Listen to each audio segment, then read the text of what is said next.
Selama ini bungkam, akhirnya Nindi Ayunda buka suara terkait kasus dugaan penyekapan dan penganiayaan ex-sopirnya Sulaiman. Nindi Ayunda buka suara menjelaskan semuanya melalui unggahan Instagram Story. Ia membantah pernyataan polisi.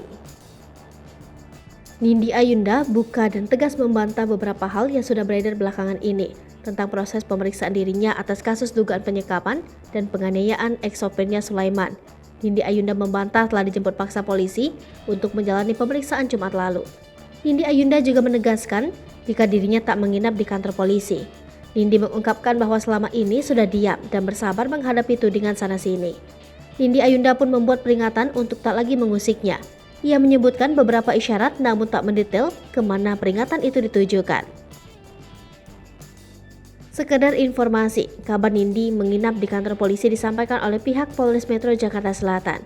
Polisi mengatakan, Nindi Ayunda telah memenuhi panggilan penyidik pada Kamis 28 Juli 2022 malam. Nindi Ayunda dilaporkan oleh istri mantan sopirnya. Mantan sopir Nindi Ayunda, Sulaiman, mengaku mendapat tekanan dan tidak boleh pulang ke rumah selama 30 hari. Hal tersebut merupakan buntut dari masalah Nindi Ayunda yang merasa dimata-matai oleh keluarga Askara Parasadi Harsono. Selain sopir, ada mantan babysitter anaknya yang juga diduga jadi mata-mata.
Hai pemirsa Sri Popo TV, jangan lupa komen, like, dan subscribe, serta tonton terus berita-berita